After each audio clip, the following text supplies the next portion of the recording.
Welcome students to my channel power of the knowledge.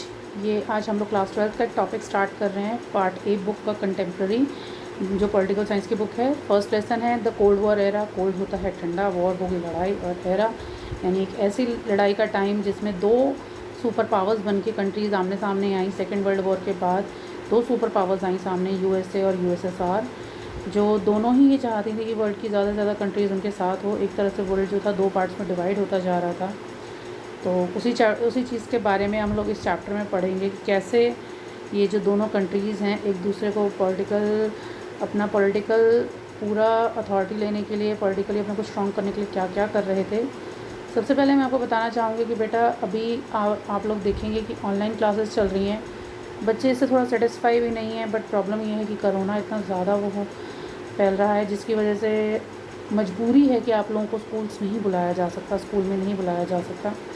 तो जैसे भी है गवर्नमेंट भी कोशिश कर रही है कि बच्चों को ज़्यादा से ज़्यादा एजुकेशन दी जा सके, बट वो भी मजबूर हैं। तो थोड़ा सा बेटा कोऑपरेट करो। आई नो घर में रहना थोड़ा हेक्टिक हो जाता है। एजुकेशन हमारे लिए सबसे ज़्यादा इम्पॉर्टेंट है। डब्ल्यू बी ईट्स ने भी कहा है, education is not the filling of a pail but the lightning of a fire. सिर्फ कोई जगह ही नहीं भरनी है, बल्कि एक आग है रोशनी की, जो हमारे लिए हमें आगे पहुंचने में, हमारी गोल तक बहुत हेल्प करती है। ठीक है, अब हम लोग चैप्टर स्टार्ट करते हैं अपना द कोल्ड वॉर एरा। इसमें जो आपका फर्स्ट टॉपिक है वो है क्यूबन मिसाइल क्राइसिस। क्यूबा जो था वो सोवियत यूनियन के लिए एक एली था, एक ऐसा रूट जहाँ से उसे डिप्लोमेटिक और फाइनेंशियल एड मिलती थी। पर अप्रैल 1961 में यूएसएसआर को इस बात की टेंशन थी कि अमेरिका कहीं उसे अपने कंट्रोल में ना कर ले। 1962 में जो लीडर थे सोवियत यूनियन के, निकिता खुश्चेव, और उन्होंने एक न्यूक्लियर मिसाइल्स प्लेस की क्यूबा में, कन्वर्ट किया उसे रशियन बेस में। 3 वीक्स के बाद अमेरिका जो था इस बात से अवेयर हो चुका था। तो जो यूएस प्रेसिडेंट थे जॉन एफ कैनेडी और उनके एडवाइज़र्स, उन्होंने कोशिश की एक सॉल्यूशन फाइंड आउट करने के लिए, ताकि इस तरह का फुल स्केल न्यूक्लियर वॉर को हम अवॉइड कर सकें। और डिटरमाइन किया कि खुर्शेव जो है मिसाइल्स को रिमूव करे और न्यूक्लियर वेपन्स को भी क्यूबा से। कैनेडी ने ऑर्डर किया अमेरिकन वॉरशिप्स को कि वो इंटरसेप्ट करे इसमें, जो क्यूबा की तरह हेड करे, और वार्निंग दे यूएसएसआर को। क्लैश था एक यूएसए और यूएसएसआर के बीच में। ठीक है, क्यूबन मिसाइल जो था वो एक हाई पॉइंट था जहाँ पर उन्हें, जिसे कोल्ड वॉर कहा गया, मतलब आमने सामने ये जो कंट्रीज़ थी ये न्यूक्लियर वॉर को अवॉइड कर रही थी। कोल्ड वॉर जो था एक वॉर होती है आइडियोलॉजीज़ की। यूएस ने फॉलो किया आइडियोलॉजी लिबरल डेमोक्रेसी का, मतलब जो अपनी अपनी थिंकिंग होती है कैपिटलिज्म को। यूएसएसआर ने आइडियोलॉजी जो थी सोशलिज्म और कम्युनिज्म की, उसको फॉलो किया। ये सेकेंड वर्ल्ड वॉर के बाद इसका जब एंड में आया तो डिफीट हुआ एक्सिस पावर्स का, जिसमें जर्मनी, इटली, जापान ये सब थे। फोर्सेस जो थी एलाइड फोर्सेस, वो किससे, एलाइड फोर्सेस से हार गई थी, यूएस, सोवियत यूनियन, ब्रिटेन और फ्रांस। इससे कोल्ड वॉर की बिगनिंग हुई। डिसीजन जो था यूएस का, दोनों ही यूएस ने क्रिटिसाइज़ भी किया और सपोर्ट भी किया। कॉन्सिक्वेंसेस जो थे एंड में सेकेंड वर्ल्ड वॉर के, से दो न्यू पावर्स ग्लोबल स्टेज पर राइज हुई। कोल्ड वॉर जो था एक इंटेंस फॉर्म था, राइवलरी थी बिटवीन ग्रेट पावर्स के बीच में। एमरजेंस हुआ टू पावर ब्लॉक्स का, यूएसए और यूएसएसआर का, जो एक्सपैंड करना चाहते थे अपना इन्फ्लुएंस वर्ल्ड के काफ़ी बड़े हिस्से पे। उन्होंने डिसाइड किया कि वो स्मॉलर कंट्रीज़ को हेल्प करेंगे और प्रॉमिस किया स्मॉलर कंट्रीज़ को कि प्रोटेक्शन देंगे, weapons, economic aid. First division जो टुक प्लेस हुआ था, वो सबसे पहले जो डिवीज़न हुआ यूरोप में हुआ। वेस्टर्न यूरोप की जितनी भी कंट्रीज़ थी वो यूएस की साइड पर थी, उन्हें वेस्टर्न अलायंस कहा गया।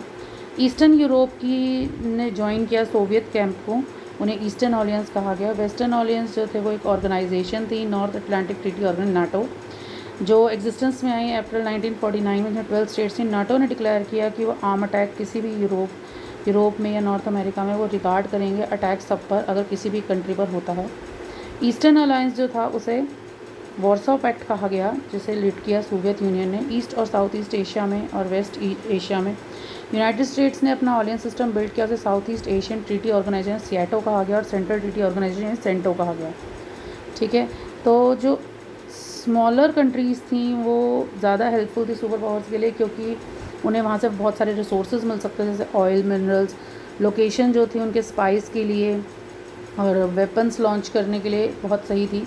अरेना जो था कोल्ड वॉर का, वो रेफ़र कर रहा था एरियाज़ को जहाँ पे क्राइसिस थे, वॉर अकर्ड हुई थी, थ्रेटेंड, मतलब एक डर भी था कि दोनों ऑलियंस सिस्टम के बीच में मतलब कोई वॉर ना हो जाए। कोल्ड वॉर जो थी रिस्पॉन्सिबल थी कई शूटिंग वॉर्स की।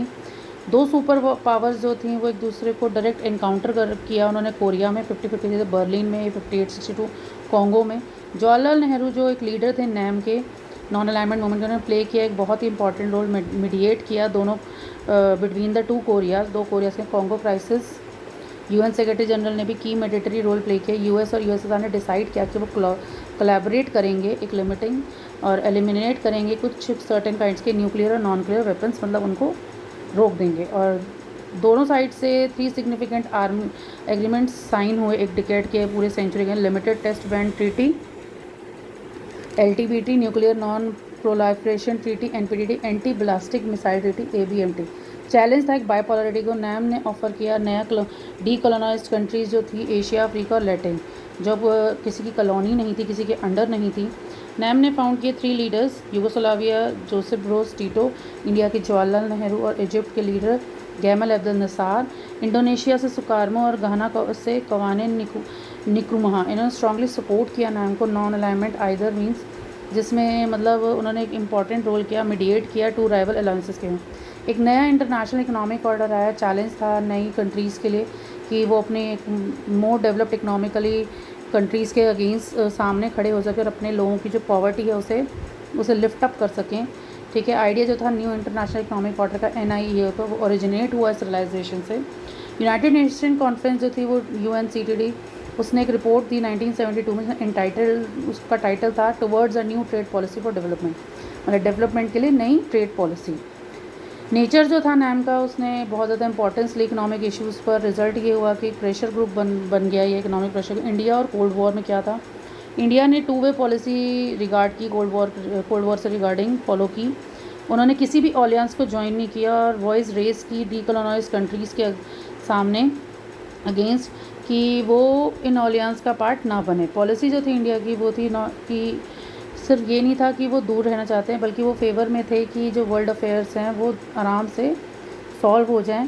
राइवलरीज जो थी कोल्ड वॉर की, नॉन अलाइनमेंट ने इंडिया को पावर दी कि वो इंटरनेशनल डिसीजन ले सकें, बैलेंस कर सकें सुपर पावर्स को एक दूसरे के अगेंस्ट। इंडिया की जो पॉलिसी थी नैम की, वो क्रिटिसाइज़ कर रही थी कई जगहों पर, और नॉन अलाइनमेंट को जो है कई जगहों पे नैम को क्रिटिसाइज़ किया गया, बट फिर भी एक इंटरनेशनल मूवमेंट पे और एक कोर पे ये इंडिया की जो फॉरेन पॉलिसी थी वो दोनों ही मतलब उन्हें सराहा गया।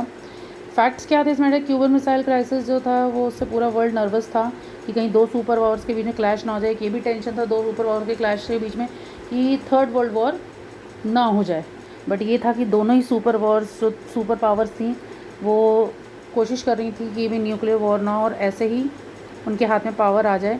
1945 तक, 2nd वर्ल्ड वॉर के एंड तक कोल्ड वॉर जो है शुरू हो चुकी। US ने जब बॉम्ब ड्रॉप किया था हिरोशिमा और नागासाकी पे, एक डिप्लोमेटिक मैनर में वॉर्न किया सोवियत यूनियन को, और दोनों ही पावर जो थी वो वॉर को इनिशिएट नहीं करना चाहती थी, प्रोटेक्ट करना चाहती थी वर्ल्ड को बहुत बड़े डिस्ट्रक्शन से।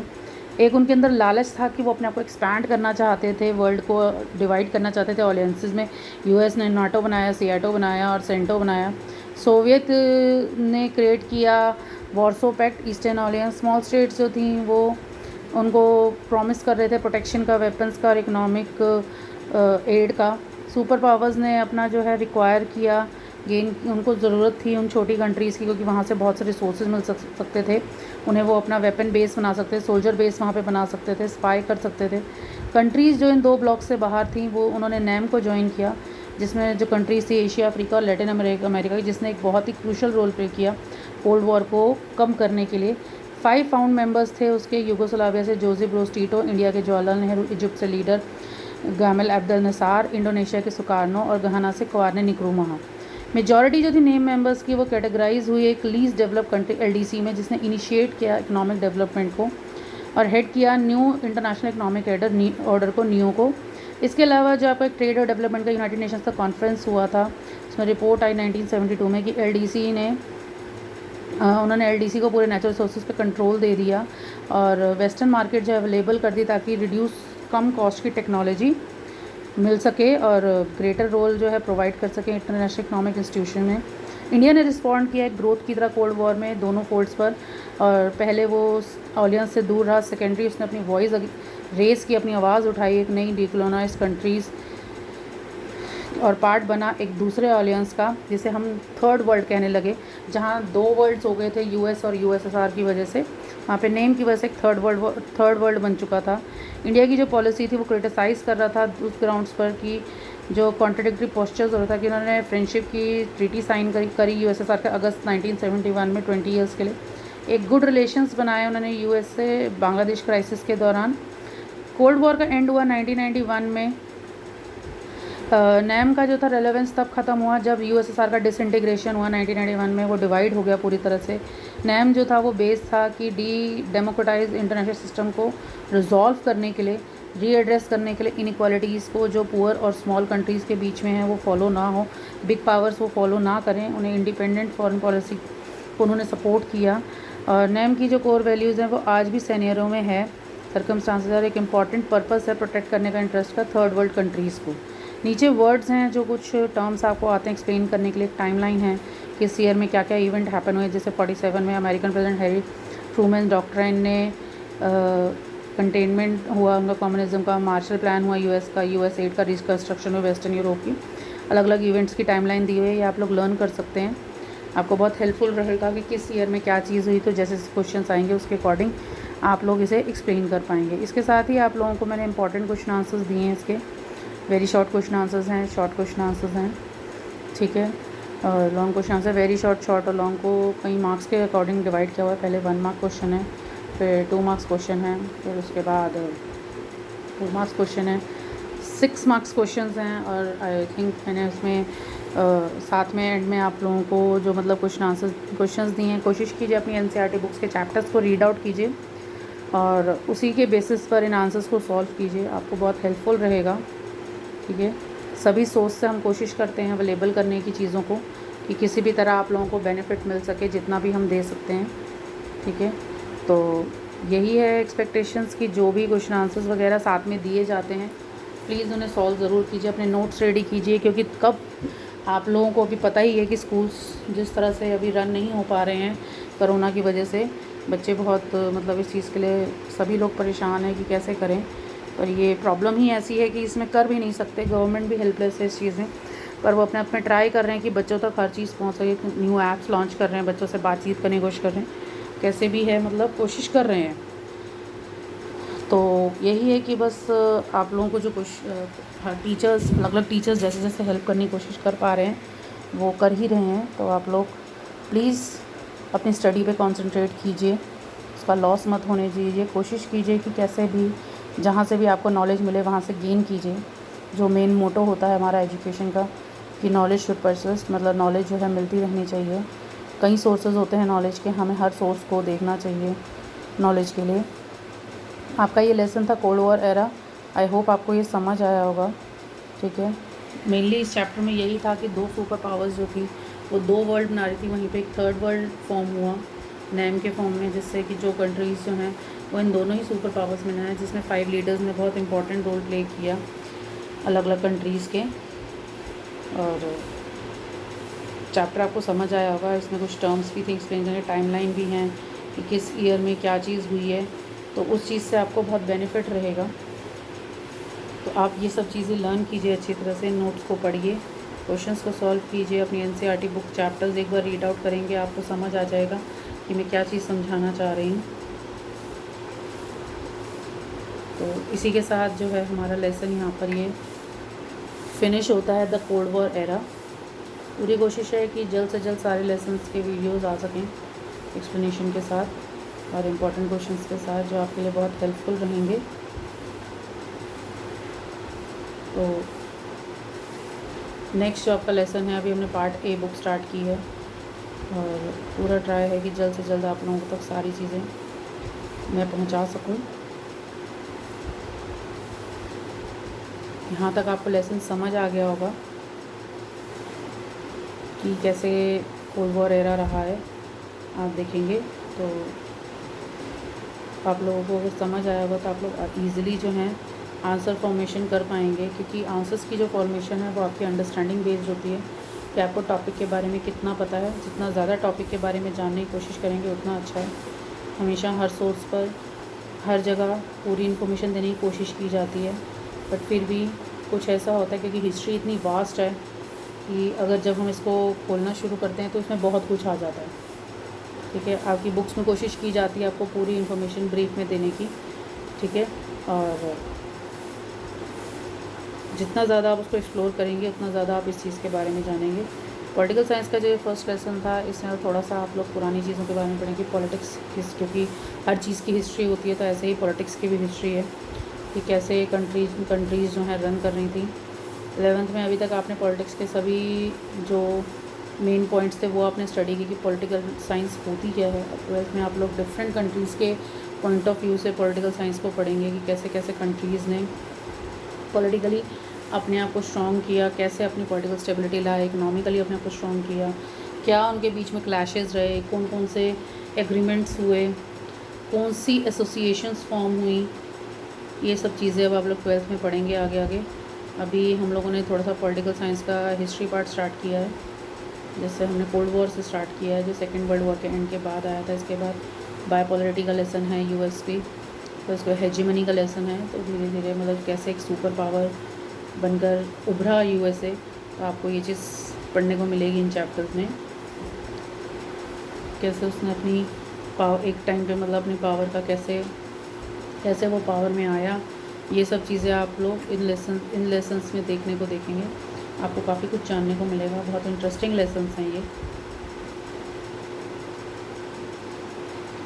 आपका लेसन फिनिश होता है यहाँ पर, द कोल्ड वॉर एरा। कोशिश कीजिए, स्टडी कीजिए, please don't waste your time, because ये बहुत इंपॉर्टेंट टाइम है। कुछ प्रॉब्लम्स की वजह से बस आप लोगों को घर से स्टडी करना पड़ रहा है, बट कोशिश यही हो रही है सभी की कि स्टूडेंट्स तक ज़्यादा से ज़्यादा चीज़ें जो हैं पहुंचाई जा सकें। जैसे भी आई नो कई बार जो हम फिज़िकली प्रेजेंट होते हैं उसमें और जो हम इस टाइम ऑनलाइन जो हम लोग कर रहे हैं उसमें थोड़ा सा डिफरेंस आ जाता है, बट सभी की कोशिश यही है, चाहे वो हमारी गवर्नमेंट है चाहे वो टीचर्स हैं, कि बच्चों का लॉस ना हो। तो सभी स्टूडेंट्स प्लीज़ अपना कोऑपरेट करेंगे। इसके साथ आपके पैसेज वाले क्वेश्चन आंसर्स भी हैं। सॉरी मैं आपको बताना भूल गई, पैसेज के क्वेश्चन आंसर, पैसेज बेस्ड अब क्वेश्चन आंसर्स आते हैं आपके, जिसमें एक पैराग्राफ होता है, कुछ क्वेश्चंस होते हैं and you have to solve it. Paragraph को अगर आप बहुत ध्यान से पढ़ेंगे तो आपको क्वेश्चंस का समझ आएगा कि ये क्वेश्चंस कैसे सॉल्व करने हैं। मैंने बहुत कोशिश की है, आपको पैराग्राफ्स दिए हैं आपको, और ईयर वाइज दिए हैं, जो ईयर वाइज आए भी हैं, तो ये आपके लिए बहुत हेल्पफुल रहेंगे। तो please try to solve it, इसे करिएगा ज़रूर प्रैक्टिस, क्योंकि प्रैक्टिस जितनी ज़्यादा करेंगे उतना अच्छा है। आगे 12th की एग्ज़ाम्स जब आपके होंगे या स्कूल्स जब ओपन होंगे तो आपके लिए थोड़ा हेल्पफुल रहेगा चीज़ों को समझना, एकदम आप लोग कंफ्यूज नहीं होंगे।